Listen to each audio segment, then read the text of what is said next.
Jadi kita meminta ini jangan sampai dibebaskan supaya nanti tidak ada kesalahpahaman di masyarakat, ya seperti itu. Sejumlah korban binomo Indra Kents menggelar aksi di Kejaksaan Agung, Kejagung. Para korban mendesak agar berkas perkara Indra Kents segera diproses untuk kemudian disidangkan. Sejumlah massa aksi melakukan long march menuju Kejaksaan Agung sambil membawa spanduk. Para korban menuntut kasus Indra Kents segera masuk ke pengadilan. Segera proses P21 tersangka Ik dan DS dan proses hukum.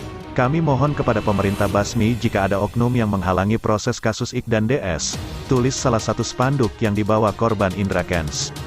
Selain itu, mereka membawa spanduk bertulisan "Kembalikan uang kami. Uang korban tidak boleh dikuasai negara, jika uang korban dikuasai itu tindak kejahatan."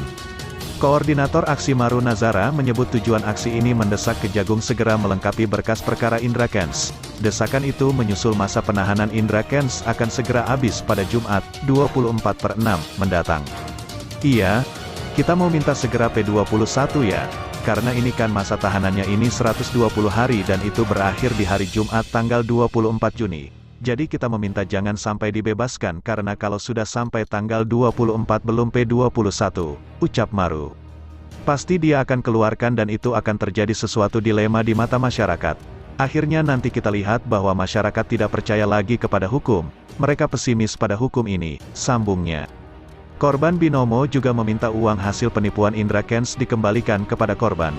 Maru menganggap uang tersebut bukan kerugian negara, uang korban tidak boleh dikuasai oleh negara. Kalau uang korban sampai dikuasai oleh negara itu kejahatan.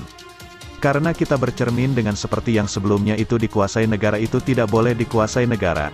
Jelasnya, Maru dalam kasus Indra Kents mengalami kerugian 500 juta rupiah.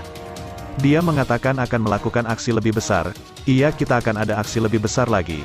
Teman-teman kita dari mahasiswa ini nggak boleh main-main, kalau ini dibiarkan mereka akan turun tangan bersatu seluruh Indonesia untuk datangi pengadilan, datangi Kejaksaan Agung. Ya seperti itu, ucapnya. Sebelumnya, Kejagung menyatakan berkas perkara Doni Salmanan dan Indra Kents belum lengkap sehingga dikembalikan ke kepolisian untuk dilengkapi. Selain kasus Indra Kents dan Doni Salmanan, Kejagung masih meneliti beberapa kasus investasi bodong robot trading lainnya. Jaksa Agung Muda Bidang Tindak Pidana Umum, Jampidum, melalui Pusat Penerangan Hukum Kejaksaan Agung menyampaikan penanganan 9 perkara tindak pidana investasi robot trading tahun 2022 yang menarik perhatian masyarakat banyak sehingga menjadi prioritas untuk ditangani dengan proses yang cepat, kata Kapus Penkum Kejagung Ketut Sumedana dalam keterangan tertulis, Senin tanggal 13 bulan 6. Kejagung merinci dari 9 perkara kasus investasi robot trading itu, sebanyak 5 berkas perkara masih dalam tahap penelitian, sedangkan 4 perkara lainnya masih dalam tahap koordinasi karena kejaksaan baru mendapat SPDP. Berikut ini 5 perkara yang telah masuk dalam tahap penelitian berkas, yaitu, 1. Terlapor Ik, Indra Kents, yang terjerat kasus judi online atau penyebaran berita bohong atau hoaks atau penipuan melalui YouTube, Instagram, dan Telegram menawarkan keuntungan melalui aplikasi binomo option yang merugikan masyarakat. Tahap P19, 2. Terlapor DS, Doni Salmanan, sekitar bulan Maret tahun 2021 melakukan promosi melalui akun YouTube dengan menawarkan keuntungan melalui aplikasi trading Quotex, binary option, hingga merugikan banyak korban. Tahap P19, 3. PT FAP dengan HS sebagai terlapor menawarkan aplikasi robot trading yang menawarkan investasi pada aset perdagangan berjangka dan aset kripto.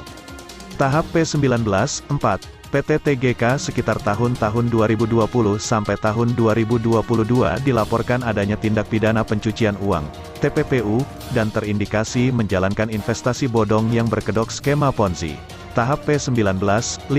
PT DPA sekitar tanggal 28 Februari tahun 2022 diduga melakukan robot trading yang tidak memiliki izin. Tahap P19.